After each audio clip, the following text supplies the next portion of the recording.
selanjutnya dok, bagaimana saya ingin tahu jika saya tidak subur? Bayi tabung harusnya lebih besar keberhasilan dibanding dengan hubungan biasa atau inseminasi. Efek samping apa? Dari program bayi tabung, aku baca-baca tuh di Google, bener nggak sih dok, kayak yang hamil di luar rahim gitu. Oh no! Gucci family happy!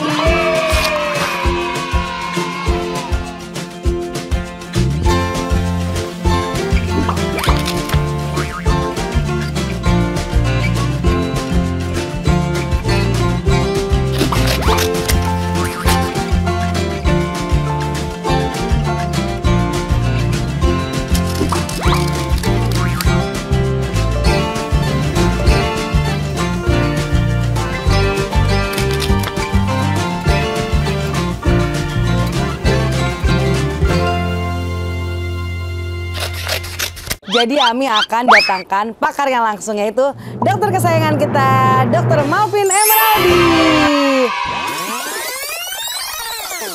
Oh ya gengs, sebelum lanjut, Ami kias buat sampai 5 episode sesi sharing bareng Dr. Malvin ya. Ini sesi kedua akan membahas tentang pertanyaan selanjutnya dok, bagaimana saya ingin tahu jika saya tidak subur? Ya, bagaimana taunya? Jadi ya itu sekali lagi, jadi ini sekarang ini sudah tren sih, karena pasangan muda yang baru menikah pun sudah mulai aware, sudah mulai memperhatikan apakah saya subur atau tidak, ya. Jadi ini untuk kondisi pasangan seperti ini saya senang banget nih, ya. Senangnya kenapa? Ya karena sudah peduli gitu dengan kapan dia akan rencanakan pengen punya anak. Kalau dia pengen menunda, pengen punya anak, usia berapa dia bisa menunda. Nah, jadi hal-hal seperti inilah yang kita pentingkan untuk diperiksakan ke dokter kandungan. Ya, dokter kandungan pertama akan kita lihat USG, ya, USG-nya apakah ada kista, apakah ada miom, apakah ada lagi yang saya agak serem-serem nih, endometriosis atau kista coklat, ya.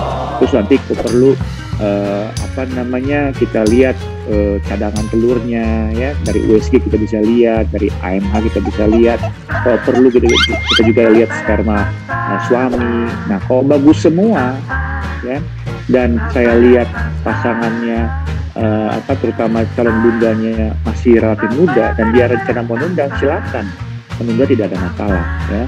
Tapi yang saya tekankan, dari pemeriksaan itulah kita akan tahu apakah calon ayah bunda ini masih subur atau tidak, ya, masih boleh menunggu untuk menunda kehamilan atau tidak, ya, itu dari situ kita lihat. Terus harusnya tuh saya dua-duanya ya dok ya, kalau ada yang suaminya enggak, kok saya subur-subur aja, itu nggak bisa ya dok ya?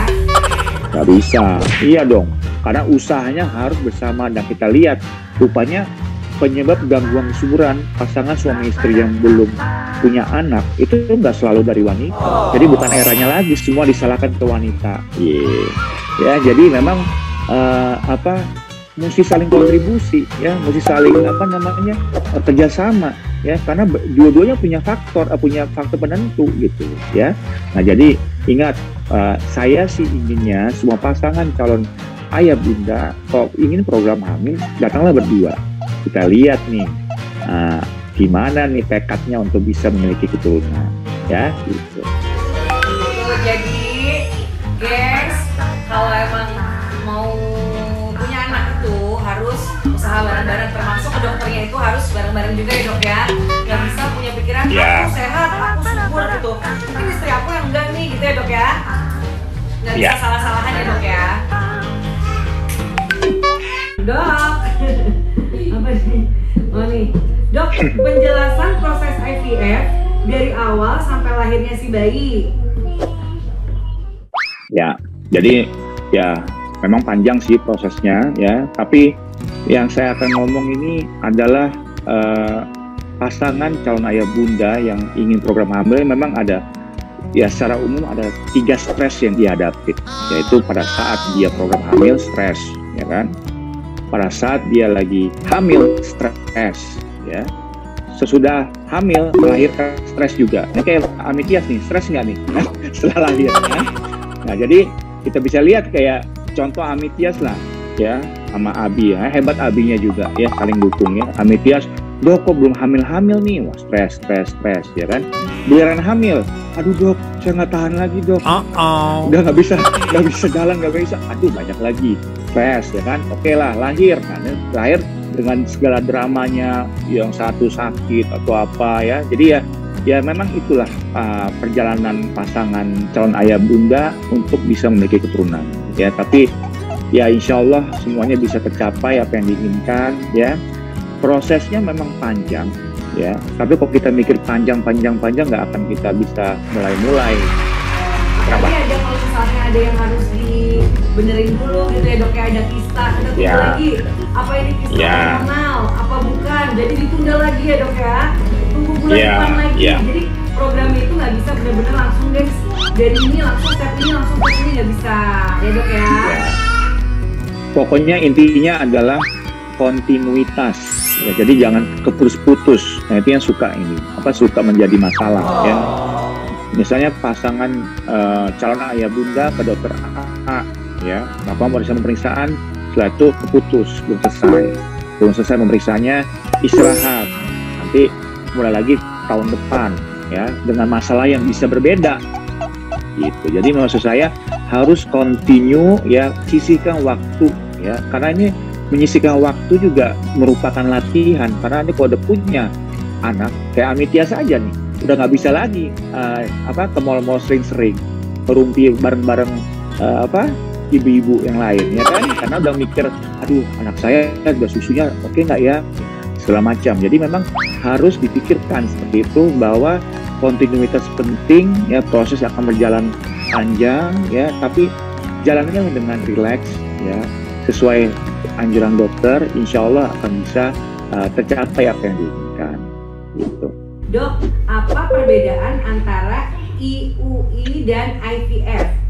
Jadi IUI itu intrauterine insemination ya, itu IUI. Nah, tapi kalau bahasa Indonesia inseminasi intrauterin ya. Jadi kita melakukan inseminasi yaitu sperma ayah ya, yang kita kumpulkan, kita pilih yang terbaik, kita masukkan ke dalam rongga rahim dengan kateter ya. Jadi biasanya kan kalau bisa berhubungan kita kan sperma akan dideposit di jalan lahir ibu.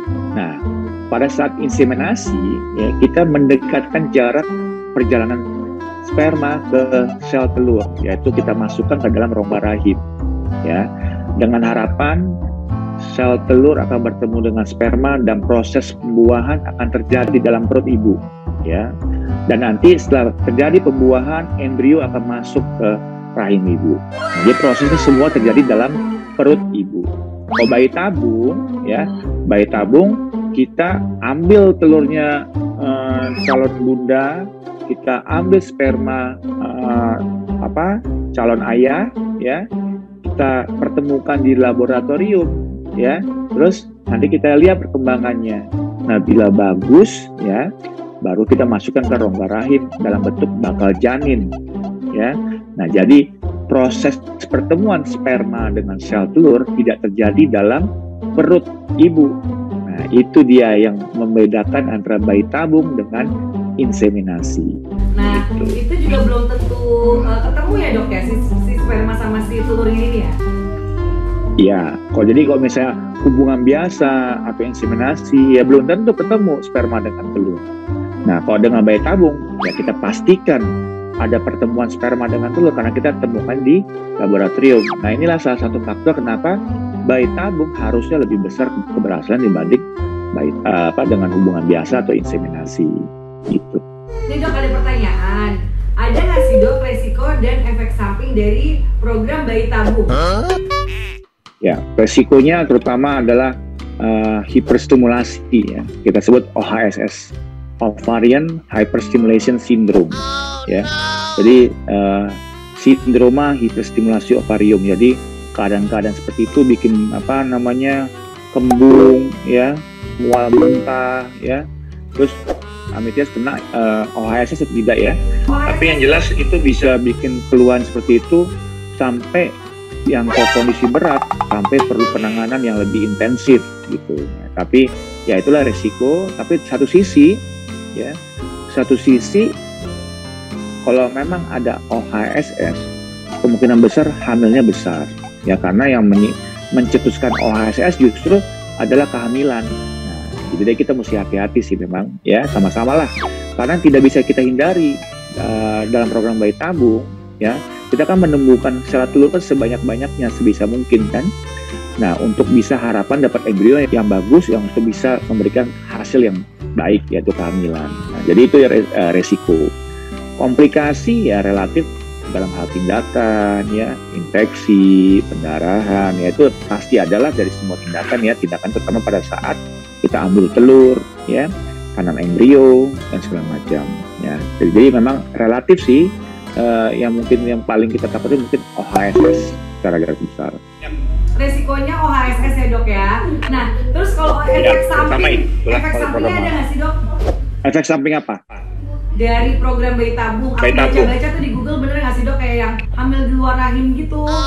Program bayi tabung ya kalau hamil ya memang resikonya ya seperti kayak kehamilan biasa, bisa hamil luar kandungan ya.